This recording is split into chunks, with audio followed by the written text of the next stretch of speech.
అందరికీ నమస్కారం. గురుతత్వం ప్రేక్షకులకు విజ్ఞప్తి. జీ తెలుగు ఓంకారం వీడియోస్ మరియు గురుతత్వం ఛానల్ వీడియోస్‌తో ఫేక్ యూట్యూబ్ ఛానల్స్ మరియు ఐడీలు క్రియేట్ చేసి మిమ్మల్ని గురూజీ పేరు చెప్పి మోసం చేస్తున్నారు. గురూజీ ఎప్పుడూ ఫోన్ కాల్స్‌లో జాతకం చెప్పరు. గురూజీని నేరుగా కలవాలి అనుకుంటే బెంగుళూరులో ఉన్న ఆయన కార్యాలయానికి వెళ్ళగలరు. మీకు ఆ వివరాలు జీ తెలుగు ఓంకారం కార్యక్రమంలో చూపించబడుతుంది. అదేవిధంగా గురుతత్వం వీడియోస్‌లో బెంగుళూరు ఆఫీస్ ఫోన్ నంబర్లు ఇవ్వడం జరుగుతుంది. ఇటువంటి మోసాలు జరిగినప్పుడు గురూజీకి కానీ, గురుతత్వం ఛానల్‌కి కానీ, జీ తెలుగు కార్యక్రమానికి కానీ ఎలాంటి సంబంధం లేదు అని గుర్తించగలరు. బ్రహ్మోస్మి శ్రీ గురుభ్యో నమః. హరి ఓం. గురుబ్రహ్మ గురువిష్ణు గురుదేవో మహేశ్వరః గురు సాక్షాత్ పరబ్రహ్మ తస్మై శ్రీ గురువే నమః. గురువే సర్వలోకానాం విషజే భవరోగిణాం నిధయే సర్వ విద్యానాం దక్షిణామూర్తయే నమః. ఆదిశేషాయ నమస్తుభ్యం అనంతఫలదాయకం. నమోऽस्तु పద్మనాభాయ నాఘానాం పతయే నమః. సర్వేభ్యో మహాజనభ్యో మాతృపితృదేవతభ్యో ఆచార్యదేవతభ్యో నమో నమః. హరి ఓం. విశ్వావసో నామ సంవత్సర ఉత్తరాయణ గ్రీష్మ ఋతో ఆషాఢమాస శుక్లపక్ష ఏకాదశి. ఈరోజు శయన ఏకాదశి, ఈరోజు పద్మ ఏకాదశి, ఈరోజు ఆదివారం, విశాఖ నక్షత్రం.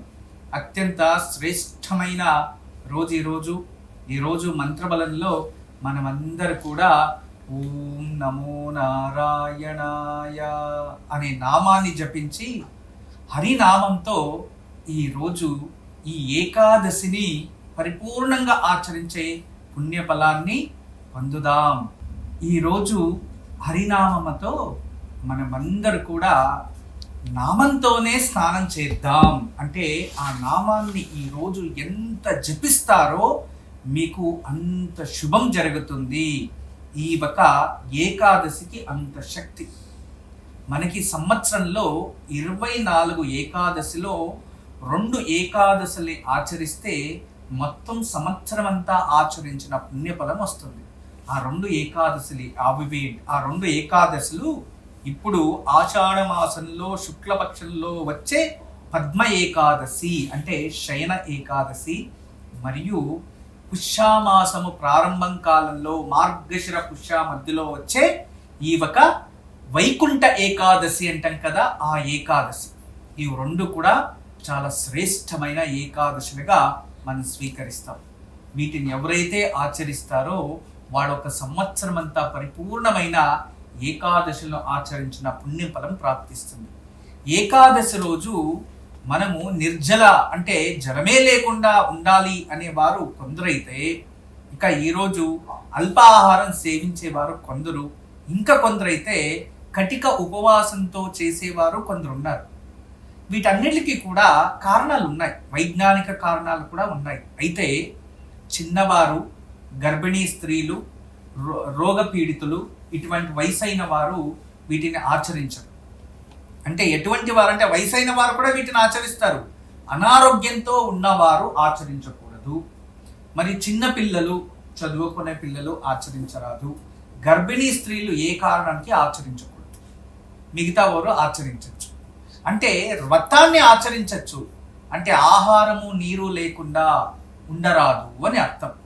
అల్పాహారం అంటే ఇక్కడ ప్రత్యేకంగా మనం ఒకటి ఆలోచించాలి. ఉపవాసము అంటే ప్రత్యేకంగా భగవంతుని కోసమే ఈరోజు నేను జీవిస్తున్నాను, అన్ని కార్యాలు వదిలేసి కేవలం భగవంతుని నామస్మరణంతోనే మనం ఉండాలి అని అర్థం, దాని అర్థం. ఇక ఈరోజు మనం అందరూ కూడా ఓం నమో నారాయణాయ అనే అష్టాక్షరి మంత్రాన్ని జపించి ఆ నారాయణ అనుగ్రహం అంటే హరి అనుగ్రహం పొందుతూ ఈ ఒక ఏకాదశికి ఎటువంటి పుణ్యఫలం అంటే, ఈ ఒక ఏకాదశిని మనం ఆచరిస్తే అశ్వమేధ యాగాలని ఆచరించిన ఫలం ప్రాప్తిస్తుంది. ఈరోజు దీని గురించి ప్రత్యేకంగా తెలుసుకుందాం. అయితే ముందుగా అష్టాక్షరి మంత్రంతో ఈరోజు మంత్రబలాన్ని పొందుదాం. ఓం నమో నారాయణాయ. అందరు కూడా ఈరోజు ఈ నామాన్ని జపించండి. ఆ మహావిష్ణు అనుగ్రహం ఎల్లప్పుడూ మీపై ఉంటుంది. ఇక ఈరోజు మంచి మాట. మన జీవితంలో ఎన్నో చూసింటాము, ఎన్నో క్షేత్రాలకి వెళ్ళింటాము, ఎన్నో పుణ్యక్షేత్రాలు, ఎన్నో అనుభవాలు, ఎన్నెన్నో చూసింటాము. అయినప్పటికీ కూడా మనము మన పరిస్థితుల గురించి మాత్రమే ఆలోచిస్తుంటాం. కానీ ఇతరుల పరిస్థితుల్ని అర్థం చేసుకుంటే మన పరిస్థితులు చాలా చిన్నవి అనిపిస్తాయి. ఎప్పుడైనా మీరందరూ చూడండి, ఎవరైనా బంధువుల ఇంటికో వెళ్ళినప్పుడు, లేదో పక్కింటికో వెళ్ళినప్పుడు, లేదో మీ ఇంటికి ఎవరైనా అతిథులు వచ్చినప్పుడు వాళ్ళ శరీరంపై బంగారం ఉంది అనుకోండి, అప్పుడు మీరు ఏమనుకుంటారు? వాళ్ళ దగ్గర ఎంత బంగారం ఉంది, మన దగ్గర ఇంతే ఉంది అనుకుంటారు. ఏదో బంధువుల ఇంటికి వెళ్ళి గృహ ప్రవేశానికి వెళ్ళారనుకోండి, వాళ్ళు పెద్ద భువనాన్ని నిర్మాణం చేసింటే, ఒక ఇంటిని కట్టుకుంటే ఇది ఎంత పెద్ద ఇల్లప్ప అనుకుంటారు. అప్పుడు మన ఇల్లు చాలా చిన్నది అనిపిస్తూ ఉంటుంది. అవును కదా? ఒక సంతోషాన్ని చూస్తుంటే అయ్యే వాళ్ళు చాలా సంతోషంగా ఆనందంగా ఉన్నారు, మనకెందుకు ఈ కష్టాలు అంటారు. ఇంకా కొందరైతే మరీ దారుణంగా అంటుంటారు, వాళ్ళు ఎన్ని పాపాలు చేసినా, ఏం చేసినా, ఎందరికి మోసం చేసినా వాళ్ళంతా బాగానే ఉంటారు, మాకెందుకు ఇలా అయిపోయింది అని కూడా అనుకుంటూ ఉంటారు. ఇదే విషయాన్ని కాస్త జాగ్రత్తగా ఆలోచించండి. మీరు మీకన్నా పెద్దవాళ్ళని, మీకన్నా గొప్పవాళ్ళని చూసి మీరు ఉదాహరణ తీసుకుంటున్నారు, కానీ మనకన్నా కింద స్థాయిలో ఉన్న వాళ్ళ గురించి కాస్త అవగాహన పెంచుకోండి. వాళ్ళ గురించి ఆలోచించండి. వాళ్ళకి పెద్ద ఇల్లు ఉంది అని మీరు బాధపడుతున్నారు కదా, ఇళ్ళు లేని వారు ఎంతమంది ఉన్నారు అని ఆలోచించండి. వాళ్ళు నగలు వేసుకొని తిరుగుతూ ఉన్నారు అనుకుంటున్నారు కదా, అరే చెవు పోగులేని వాళ్ళు కూడా ఎంతమంది ఉన్నారో ఆలోచించండి. అందుకే జీవితంలో మనకన్నా గొప్ప వాళ్ళని చూసి మనము బాధపడడానికన్నా, మనకన్నా కింద వాళ్ళని చూసి అరే వాళ్ళకన్నా మనం బాగున్నామే అని సంతోషపడడం, ఎవరిలో తృప్తి అనేది ఉంటుందో ఎల్లప్పుడూ వాళ్ళు సంతోషంగా, ప్రశాంతంగా, తృప్తి జీవితాన్ని బతుకుతూ ఉంటారు. ఈ గుణం ఎవరిలో ఉండదో వాళ్ళకి తృప్తి ఉండదు. ఇదే ఈరోజు మంచి మాట. ఇక మీరు ఎటువంటి వారో అని మీ పైన వదిలేస్తున్నా, నేను డిసైడ్ చేయను. మీరు ఎటువంటి వారో అని మీరు తెలుసుకోండి అంతే. తృప్తిగా బతికేవాడు ఎల్లప్పుడూ సంతోషంగా, ఆరోగ్యంగా ఉంటారంట. అసంతృప్తిగా ఉండేవాళ్ళు ఎప్పుడు కూడా ఏదో విధానంగా బాధపడుతూనే ఉంటారు. అది సత్యమైన మాటే. ఇక ఈరోజు ఈ మంచి మాటకి సంబంధించినట్టుగా ఒక చిన్న కథ తెలుసుకుందాం. ఒక వ్యక్తి జీవితంలో చాలా కష్టాలు అనుభవించుంటాడు, కుటుంబ నిర్వహణ ఇవన్నీ చేసుకో ఉంటాడు. జీవితంలో ఏదైనా గొప్పవాడు అవ్వాలి అని అతనికి ఆశ. అలా వెతుక్కొని వెళ్తూ ఉంటే అక్కడ ఒక ఋషి గారు కనబడతారు, మహర్షి. వాళ్ళకి నమస్కారం చేసి, దీర్ఘ ప్రణామం చేసి, స్వామి నేను చాలా పేదవాడిని, నేను చాలా కష్టాల్లో ఉన్నాను, నా కుటుంబాన్ని మంచిగా చూసుకోవాలి, మా అమ్మ నాన్నని మంచిగా చూసుకోవాలి, నాకు చాలా ఆశ ఉంది, నేను గొప్పవాడిని అవ్వాలి, నలుగురికి మంచిది చేయాలి, దాన ధర్మాలు చేయాలి, ఇటువంటి ఆశలు నాలో ఉత్పత్తి అవుతున్నాయి, దయచేసి నాకు ఏదైనా ఒక మంచి పరిష్కారం, నా జీవితంలో నేను ఏం చేస్తే డబ్బులు సంపాదిస్తాను అనేది దయచేసి తెలియచేయండి స్వామి అని వినమ్రంగా ప్రార్థిస్తాను. అలా ప్రార్థించిన వెంటనే ఆ ఋషి గారు కళ్ళు తీసి, సరి నీకు అద్భుతమైన యోగం పొందే ఒక అద్భుతాన్ని నీకు చూపిస్తాను, అది నువ్వు గెలుచుకో, ఖచ్చితంగా నీ జీవితంలో నీకు మంచి రోజులు వచ్చినట్టే అని చెప్పి ఒక నదీ తీరాన్ని తీసుకెళ్తాడు. ఆ నదీ తీరం పక్కన చిన్న చిన్న రాళ్ళు చాలా ఉంటాయి, ఒక ఉడ్డలాగా ఆడు ఉంటాయి. దాన్ని చూపిస్తాడు, చూడు ఈ రాళ్లల్లో ఒక రాయి ఉంది, ఆ రాయిని తీసుకొని నువ్వు ఏ దానికి తాకినా అది బంగారం అయిపోతుంది. అటువంటి అద్భుతం సృష్టించే రాయి ఉంది, ఆ రాయిని నువ్వు వెతుకోవాలి. అంటే స్వామి దాన్ని ఎలా పరీక్షించాలి నేను అదే రాయిని అని అడుగుతాడు. అప్పుడు ఏం లేదు, వేరే రాళ్ళు అన్నీ చల్లగా ఉంటాయి, ఆ రాయి మాత్రం వేడిగా ఉంటుంది. ఏదైతే వేడిగా ఉందో ఆ రాయిని తీసుకో, చల్లగా ఉండే రాళ్ళు పక్కన వేసేయి అని తెలియచేస్తానే సరి స్వామి అని చెప్పి అదే రోజు నుంచినే ప్రారంభిస్తాడు. ఆ రోజంతా ఏదో ఒక రోజు ఏదో ఒక విధానంగా ఆ రాయిని నేను వెతుక్కోవాలని చెప్పి ఇలా ఒక రాయిని తీస్తాడు, చేతిలో పట్టుకుంటాడు, పక్కన వేస్తాడు.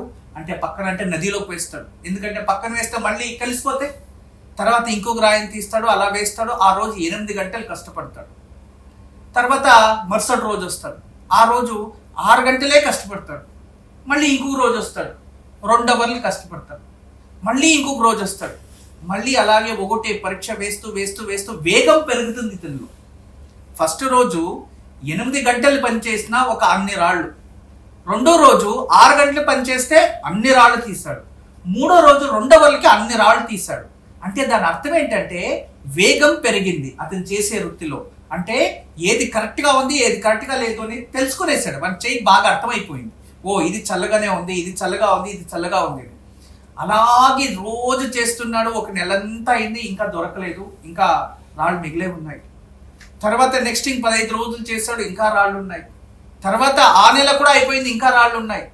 తర్వాత అలా తీసి ఇలా పట్టుకోవడం, తీసేయడం చేస్తూనే ఉన్నాడు. అదే బాగా అలవాటు అయిపోయింది. అలవాటు అవుతూ ఏం చేశాడు, ఇలా తీసి నీళ్ళకి వేసేసాడు. వేసిన వెంటనే గుర్తొచ్చేసింది, అరే అన్ని రాళ్ళు చల్లగా ఉన్నాయి, ఇప్పుడు నేను నీళ్ళకి వేసిన రాయి వేడిగా ఉండేది కదా, అరే దాంట్లోకి వేసేసానే అని చెప్పి అప్పుడు మళ్ళీ అతను ఆలోచించడం మొదలుపెట్టాడు. అరే నేను అలవాటులో పొరపాటు అన్నట్టు అన్ని రాళ్ళని నాకు అన్ని తెలుసు అని వేగంగా వేయడం వల్ల ఇది కూడా వెళ్ళిపోయింది. దాంట్లోకి వేసిన తర్వాత 2-3 సెకండ్లకి ఆ వేడి నాకు అర్థమైందే, నేను ఎటువంటి తప్పు చేశాను అని మళ్ళీ నీటిలో ఉండేవన్నీ తీసి ఒకటే ఇక పైకి వేయడానికి ప్రయత్నించాడు. ఈ ఒక కథలో ఉన్న అర్థం ఏంటి బాగా ఆలోచించండి. నేను చెప్పిన ఒక కథలో ఉన్న అర్థం ఒకటే, ఎప్పుడు కూడా మనము ప్రతిరోజు కూడా చాలా అమూల్యమైనది, దాన్ని నిర్లక్ష్యం చేయకూడదు అని. అంటే మనకు అలవాటు అయిపోయింది కదా అని నిర్లక్ష్యం చేయకూడదు. అలవాట్లో మనం ఎలా చేసినా నడుస్తుంది, మనం ఏం చేసినా ఓకే అనుకొని వెళ్తూ ఉంటే ఖచ్చితంగా ఈ ఒక అలవాటు, ఈ కథలో ఉన్న సారాంశం అదే. అతను రోజు అలవాటు అయింది నీళ్ళలోకి వేసేది, అలాగే తీసి వేసేసాడు, అమూల్యమైంది వెళ్ళిపోయింది. అంటే ఆ ప్రజ్ఞా వ్యవస్థ మర్చిపోయాడు. అదే ఏకాగ్రతగా దానిపైన తీక్ష్ణంగా ప్రతిరోజు ఆయన అదే గురితో అదే విశ్వాసంతో మొదటి రోజు ఎలా పరీక్షించాడో అలాగే చేస్తూ ఉంటే అతనికి అది దక్కకుండా పోయింది. అదే విధానంగానే మీ జీవితంలో ప్రతిరోజు కూడా మనకి ఎంత అలవాటున్నా నిర్లక్ష్యం చేయకూడదు. మన బంధువులు కావచ్చు, భార్య కావచ్చు, పిల్లలు కావచ్చు, చదువు కావచ్చు, మంత్రాలు కావచ్చు, చేసే వృత్తి కావచ్చు, ప్రతిరోజు కూడా మనం వాటిని మొదటి రోజు ఎలా ఉంటామో ఆఖరి రోజు కూడా అలాగే వాటికి గౌరవించాలి, వాటిని అలాగే చేస్తూ ఉండాలి. ఎంత అనుభవమైనా, ఎంత మనదైనా, ఎంత పెద్దోరైనా, వాళ్ళు ఎలా ఉన్నా మనం చేయాల్సిన ప్రతి పనిని కూడా తీక్ష్ణంగా గమనిస్తూ మనము ఆ పనిని నిర్వహిస్తూ ఉంటే అప్పుడు నీ ఆత్మబలం పెరుగుతుంది, అప్పుడు నీ గమనం అక్కడే ఉంటుంది, అప్పుడు నువ్వు చంచల బుద్ధి లేకుండా ప్రశాంతంగా ఉంటావు. ఎప్పుడైతే అలవాటు అయిపోయింది కదా నిర్లక్ష్యం చేస్తూ ఉంటావో అప్పుడు నీ ఆలోచనలు మారుతూ వస్తాయి. ఆలోచనలు మారనంత కూడా అప్పుడు మీ మనసు కూడా మలుపుతూ ఉంటుంది ఇటువైపు అటువైపు, అప్పుడు చేసే పనిలో ఏకాగ్రత పోతుంది. ఈరోజు స్టూడెంట్స్ కూడా అదే లైఫ్ అయ్యింది. గుర్తుపెట్టుకోండి, నాకు వచ్చేసింది అంతా, నేను చదివేశాను, ఇక నేను ఎగ్జామ్లో పాస్ అయిపోతాను, నాకు క్వాలిఫైడ్ అయిపోతాను, సరే అలా అని చెప్పేసి వాళ్ళు దాన్ని నిర్లక్ష్యం చేస్తూ ఉన్నారు. నిర్లక్ష్యం చేయకూడదు. నిర్లక్ష్యం చేస్తే నీ అమూల్యమైంది పోతుంది. నాకు వచ్చేస్తుందని తిప్పేస్తావు. ఏదైతే నీకు అతి ఎక్కువ మార్క్స్ వస్తుందో దాన్ని అలవాట్లో పొరపాటు అని దాన్ని జంప్ చేసేసావు. చదువులో కూడా అదే విధానంగా జంప్ చేసి ఏమైపోతున్నారంటే, స్వామి నా కూతురు నా కొడుకు ఇంటర్మీడియట్ అవుట్ వచ్చారు, కానీ నీట్లో ఫెయిల్ అయిపోయారు. ఎందుకు అంటే నిర్లక్ష్యం, అన్నీ నాకు తెలుసు వచ్చేస్తుంది అని. లేదు, ప్రతి క్షణము అమూల్యమైనదే, ప్రతి క్వశ్చన్ అమూల్యమైనదే, ప్రతి రోజు అమూల్యమైనదే. లేదు ఈ రోజు రెస్ట్ తీసుకున్నాం, పండగ ఉంది, ఈ రోజు చదివేది అవసరం లే అంటే నిజంగానే అలా చదవడం అవసరం లేదు అంటే ఒక రోజు నీ జీవితంలో వేస్ట్ అయిపోయింది అని అర్థం. అదే సమయాన్ని మనం చదువుకి పెట్టడం వల్ల మనము ఆ రోజు మనకి కాస్త ఏదో ఒక నాలెడ్జ్ వస్తుంది, దానివల్ల జీవితంలో ఏదో ఒక రోజు అది ఉపయోగపడుతుంది. అందుకే జీవితంలో ఎవరిని, ఏ దాన్ని, ఏ రోజుని, ఏ క్షణాన్ని నిర్లక్ష్యం చేయకండి. మీరు ఏ పని చేస్తూ ఉన్నా దాన్ని తీక్ష్ణంగా గమనించి దాన్ని ఇష్టపడుతూ జాగ్రత్తగా చేస్తూ ఉంటే జీవితాంతం స్వచ్ఛంగా, జీవితాంతం చక్కగా, తృప్తిగా మీ జీవితం వెళ్తూ ఉంటుంది. మీరు అనుకోంది కూడా పొందగలరు. ఇది అనుభవం నుంచి వచ్చిన మంచి మాట అనేది మంచి మాటకి మంచి కథగా తెలియచేశాను. ఇక ఈ రోజు మీకు అందరికీ తెలుసు, అత్యంత విశేషమైన రోజు. ఈ రోజు పద్మ ఏకాదశి, శయన ఏకాదశి. ఈ శయన ఏకాదశి రోజు నుంచి చాతుర్మాస్య వ్రతం ప్రారంభమవుతుంది. ఇది ఎవరు ఆచరిస్తారంటే సాధువులు, సత్పురుషులు, సన్యాసత్వాన్ని స్వీకరించిన వారు ఈ 4 మాసాలు కూడా ఎక్కడైనా ఒకే చోటు ఉంటూ ధ్యానం చేస్తూ ఇతరులకి, భక్తులకి వాళ్ళందరూ కూడా హితబోధనలు చేస్తూ ఉంటారు అని. ఎందుకు తెలుసా? ఈ ఒక సాధులు, సత్పురుషులు, సన్యాసులు వాళ్ళు పూర్వంలో ఒక ఊరి నుంచి మరొక ఊరికి వెళ్ళేవారు. ఇటువంటి సమయంలో కొత్తగా మనం ఏం చేస్తామంటే, ఇప్పుడు వ్యవసాయం ప్రారంభ కాలం ఇది. విత్తనాలు వేసి ఇప్పుడు తానే భూమిని అంతా ఫలవత్తంగా రెడీ చేసి దాంట్లో వేసి ఎదురు చూస్తూ ఉంటారు, వర్షాలు ఎప్పుడొస్తాయి, నెక్స్ట్ ఏం జరుగుతుందా అని. ఈ సమయంలో భూమిలో నుంచి కొత్త కొత్త పురుగులు ఉద్భవించడం, తర్వాత అంతేకాదు భూమిలో ఉత్పత్తి అయ్యే సర్పజాతులు కావచ్చు, వేరే ఏవైనా కూడా అధికంగా ఉత్పత్తి అవుతాయి. ఈ సమయంలో మనం అడవిల నుంచి అడవికి వెళ్తూ ఉండేటప్పుడు మన కాళ్ళ కింద నడుస్తూ ఉంటే ఏవైనా చెరిపోతే అదే విధానంగా ఇంకొక ఊరికి వెళ్తూ ఉంటాం. ఆ సమయంలో ఎటువంటివి అంటే మనం నడుచుకుంటూ వెళ్ళేటప్పుడు ఏదైనా విషపూరితమైన చిన్న ఉంటాయి కదా పురుగులు, వాటిని ఏదైనా మనము తాకడమో లేదా అవుట్ల నుంచి మనకి ఏదైనా ఆపదలు జరగచ్చు. మరియు వాళ్ళు ఊరి నుంచి ఊరికి వెళ్తూ ఉన్నప్పుడు వాళ్ళతో జనాలు కూడా ఉంటారు, శిష్యులు కూడా, వాళ్ళకి ఏదైనా ఆపదలు వచ్చేస్తాయేమో అనే ఒక దృష్టితో, ఒక సైంటిఫిక్ రీజన్ తో ఒక చాతుర్మాస వ్రతాన్ని ఒక చోటు పెట్టి అక్కడే వ్రతాలని చేపించేవారు, హితవచనాలని చేపించేవారు, ఒకే చోటు ఉండిపోయేవారు. ఎందుకు అంటే మనం నడుస్తూ ఉంటే ఒక పురుగు కూడా హాని కలగకూడదు అనే ఒక అద్భుతమైన ఒక నమ్మకం ఉండేది ఆ కాలంలో. కానీ ఈ కాలంలో ఏం చేస్తానులేండి, ఒక పురుగుకి కాకూడదు అంటే మనుషుల్నే తొక్కేస్తుండే కాలం వచ్చేసింది. పురుగుల్ని ఇంకా తొక్కుకుండా ఉంటారు, అటువంటి పరిస్థితి. కానీ చూడండి మన సంప్రదాయం ఎంత గొప్పదో, వాళ్ళ నుంచి నేర్చుకునేవి ఎన్ని ఉన్నాయో ఆలోచించండి. అందుకే ఇటువంటి విషయాలు ఎన్నో మరుగైపోతున్నాయి ఈ కాలంలో. అవన్నీ కూడా మనం కాస్త అప్పుడప్పుడు మలుపు వేస్తూ ఉండాలి, అంటే తిరుగు వేస్తూ ఉండాలి పుస్తకాలు, గ్రంథాలు. ఈ కాలంలో ఏమైందంటే ఏదైనా కావాలి అంటే అయిపోయింది, మొబైల్ తీసుకో, చెక్ చేసుకో, వేసేయి. దాంట్లో ఎవరు రాస్తున్నారు? ఆన్లైన్లో, ఇంటర్నెట్లో, వీటిలో అంత ఆర్టికల్స్. అంటే వాళ్ళు పుస్తకాలు రాస్తలేదు, ఎవరో ఒకడు ఏదో వాగుతాడు, అదే నిజం అనుకొని ఇంకో టైప్ చేసి అందులో పెట్టేస్తారు. వారికి వ్యూస్ కావాలి, దాన్ని ఎవరైనా చదివితే వానికి డబ్బులు వస్తుంది ఆర్టికల్స్ రాస్తే. ఇలా ఇష్టం వచ్చినట్టు ఆర్టికల్స్ రాసి ఇటువంటివంతా కూడా మనకి కనుమరుగైపోతున్నాయి. మనం ఏదైనా ఇతరులకి బోధించాలి, ఇతరులకు చెప్పాలి అంటే మనం ఎవరో ఏదో చెప్పినారు, ఎవరో ఏదో దొరికింది అని చెప్పడం కాదు. దయచేసి మనం స్వహధ్యాయము, అందుకే స్వహధ్యాయము అన్నారు, స్వాధ్యాయ ప్రవచనేతే అన్నారు సంస్కృతంలో.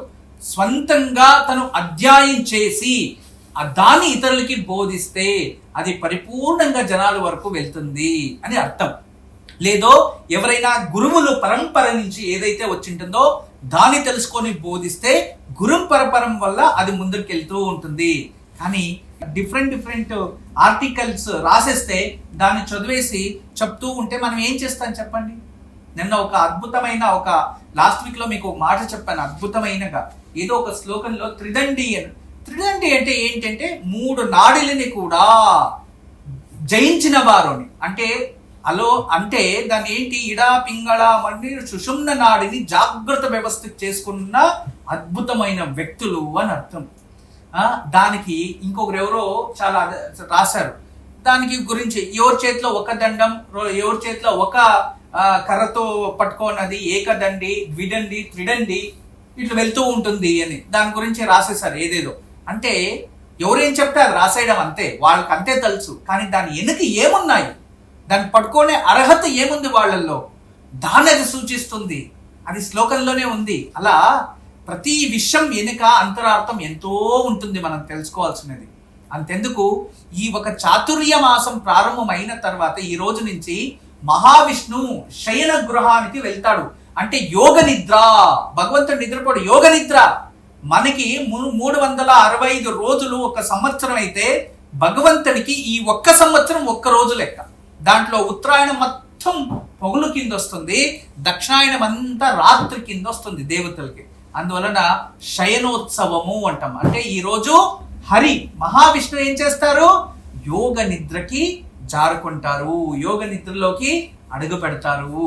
అటువంటిది ఈ ఒక ఏకాదశి. అందువల్ల ఈరోజు ఎవరైతే భగవంతుడు యోగ నిద్రకు పోకముందు మన చిన్న పిల్లల్ని మనం పెట్టుకొని ఏం చేస్తుంటాము, లాలిస్తాము, తర్వాత వాళ్ళు చక్కగా నిద్ర పెట్టడానికి పాటలు పాడతాము, సంగీతం చెప్తాము. అలా చిన్న పిల్లల్ని ఎలా మనం వాళ్ళు నిద్రింప పెడతామో అలా ఈరోజు మహావిష్ణుని యోగ నిద్రకి వెళ్తూ ఉంటే వాళ్ళని అలా మనం కూడా భావించుకొని వాళ్ళని చిన్న పిల్లల్ని ఎలా ట్రీట్ చేస్తామో భగవంతుడిని కూడా మనము అంత ముద్దుగా పూజించాలంట భక్తితో. అప్పుడు ఆ భగవంతుడు కూడా మన కోరికలను తీరుస్తాడు అని అర్థం. అంత గొప్ప ఏకాదశి ఈ రోజు, పద్మ ఏకాదశి, శయన ఏకాదశి. రేపు సోమవారం, పైగా అనురాధ నక్షత్రం. ఇది ఒక విశేషంగా శశిమంగళ యోగంగా ఉంటుంది. రేపు ఉదయాన్నే తలస్నానం చేసుకొని దగ్గరలో ఎక్కడ శివాలయం ఉన్నా శివాలయంలో బిల్వదళాలు ఇచ్చి 2 నెయ్యి దీపాలు వెలిగించరాలి. రేపు మహానక్షత్రం కాబట్టి ఈ ఒక పనిని మీరు ఆచరిస్తే, అంటే ఈ ఒక పూజా విధానాన్ని మీరు ఆచరించిందైతే మీకు ఏదైనా సంకల్పం ఉండి దాంట్లో విఘ్నాలు ఎక్కువ వస్తున్నాయి, ఏదో అనుకుంటున్నాం, డిస్టర్బెన్స్ అవుతుంది, ఏదో ప్రయత్నిస్తున్నాము, ఆ పని జరగట్లేదు అని అనుమానాలు చాలా ఉంటాయి కదా. వాళ్ళు రేపు బిల్వార్చన చేసి 2 నెయ్యి దీపాలు వెలిగించి వస్తే ఖచ్చితంగా త్వరలోనే ఎటువంటి విఘ్నాలు లేకుండా ప్రారంభమైపోతుంది. దేవాలయానికి వెళ్ళడానికి కాని వారు ఇంట్లోనే ఆచరించండి. ఈరోజు దివ్యమైన యోగక్షేమం. ఈరోజు సాయంత్రము ఏకాదశి గడియలు. ఈరోజు ఎంత కూడా శయన ఏకాదశి ఉంటుంది. ఈరోజు సాయంత్రం కూడా చాలా విశేషమైనది, ఆదివారం. అందువల్ల ఈరోజు గోధుమ పిండితో 2 ప్రమిదలు చేసి వాటిని మహావిష్ణు ముందు పెట్టి దీపం వెలిగించి చక్కగా భగవంతుడి ముందు తులసి అర్చన చెయ్యాలి. తదుపరి మీరు సూర్యాష్టకాన్ని పారాయణం చేసుకోవాలి. ఇలా చేయడం వలన ఆరోగ్యంతో పాటు ఉద్యోగం లేని వారికి ఉద్యోగం, ప్రభుత్వ ఉద్యోగానికి ప్రయత్నిస్తున్న వారికి ప్రభుత్వ ఉద్యోగంలో ఏదైనా మనకి కాల్ ఫర్ ఇలాంటివి ఏదైనా ట్రాన్స్ఫర్ ఇవి ఏదైనా పెండింగ్ ఉంటే అవి త్వరగా ప్రభుత్వం నుంచి మనకి ఏదైనా డబ్బు రావాలన్నా త్వరగా తిరిగి వస్తుంది. ఈ రోజు ఉద్యోగం లేని వారు, తర్వాత ప్రభుత్వం నుంచి ఏదైనా ఆపదలు ఉన్నవారు మరియు ఆరోగ్యం కోసం కూడా ఈ పూజని ఆచరించవచ్చు. బ్రహ్మోస్మి. అందరికీ నమస్కారం. ఈరోజు మీకు అందరికీ కూడా శ్రీవాస్తు యంత్రం గురించి పరిచయం చేయడానికి వచ్చాను. శ్రీవాస్తు యంత్రం మీరు చూస్తున్నారు. శ్రీవాస్తు యంత్రం. ఈ శ్రీవాస్తు యంత్రం ఈ విధానంగా 9 ఇంచెస్, ఇలా 9 ఇంచెస్, ఇలా 9 ఇంచెస్ ఉంటుంది. తదుపరి బ్యాక్ సైడు ఇలాంటి 9 చక్రాలు ఉంటాయి. ఫ్రంట్ ఈ ఒక గ్లోబ్స్లా ఒక 9 డాట్స్ ఉన్నాయి చూడండి, ఇలా 9. ఇది శ్రీవాస్తు యంత్రం అనేది ఒక కాస్మిక్ ఎనర్జీని అట్రాక్ట్ చేసుకుంటుంది. నెగిటివ్ ఎనర్జీని ఇంట్లో నుంచి బయటికి తరిమేస్తుంది. ఇది మీకు అందరికీ దానికి పరిష్కార మార్గంగా నేను ఇవి సూచిస్తున్నా. ఎందుకంటే చాలామంది పిల్లలు సరిగా చదువుతలేదు, ఇంకొకరు మా ఇంట్లో ప్రశాంతత లేదు, భార్యాభర్తల మధ్యలో సఖ్యత లేదు, దేవుడి గదిలో సరిగా పూజ చేయలేకపోతున్నా, ఇంట్లో ఏదో తెలియని బాధ అనిపిస్తుంది, మా ఇంట్లో ఎప్పుడు కూడా ఏదో తెలియని ఒక శ్మశానంకి వెళ్ళినట్టు అనిపిస్తూ ఉంటుంది, మా ఇంట్లో కలగానే ఉండదు ఎప్పుడు కూడా, ఇక మా ఇంటికి చాలామంది వచ్చిన వాళ్ళంతా వాస్తు దోషం అని చెప్తూ ఉన్నారు, మేము ఏం చేయాలి అని ప్రశ్నిస్తూ ఉండేవారు. వాళ్ళందరికీ కూడా ఒక మార్గోపాయం చాలా రోజుల తర్వాత రీసెర్చ్ చేసి ఇప్పుడు ఈ శ్రీవాస్తు యంత్రాన్ని మేము చూపిస్తున్నాం. ఈ శ్రీవాస్తు యంత్రాన్ని ఎప్పుడైతే ఎక్కడ ఫాల్ట్ అనిపిస్తుందో అక్కడ ఒక మేక కొట్టి తగిలించాలి, అంతే. పిల్లలు చదువుతా లేదు, చదివే రూమ్లో పిల్లలు ఏకాగ్రతగా చదవాలి అనుకుంటున్నారా, అక్కడ ఒకటి తగిలించండి. మీరు నిద్రించే ఒక రూమ్లో మాకు సరిగా నిద్ర వస్తలేదు, పడుకుంటే చెడు కళలు వస్తున్నాయి, నిద్రించే గదిలో ప్రశాంతత లేదు అనిపిస్తుంది, అక్కడ ఒకటి తగిలించండి. లేదు ఎవరో వాస్తు దోషం అని చెప్పారా, ఇంట్లో వాస్తు దోషాని కోసం ఇంటి హాల్లో ఒకటి తగిలించండి. లేదా పూజ గదిలో ఏదో ప్రశాంతత లేదు, సరిగ్గా ఏకాగ్రత లేదు, మెడిటేషన్ చేయలేకపోతున్నా అంటే పూజ గదిలో ఒక మేక కొట్టి అక్కడ ఒకటి తగిలించండి. ఎక్కడైతే ఇంట్లో వాస్తు దోషం ఉంది అని ఎవరైనా చెప్తారో ఆ ప్రదేశంలో ఆ ప్లేస్లో జస్ట్ ఒక మేకు కొట్టి దాన్ని తగిలించండి. ఆ వాస్తు దోషం అక్కడి నుంచి వెళ్ళిపోతుంది. చాలా అద్భుతము, చాలా విశేషమైన శ్రీవాస్తు యంత్రం మీ వరకు తయారు చేయించాము. దీన్ని ఉపయోగించండి, దీన్ని లాభం పొందండి. నమస్కారం. వాస్తు యంత్రం సంప్రదించవలసిన నెంబర్లు 8844452344 040682766622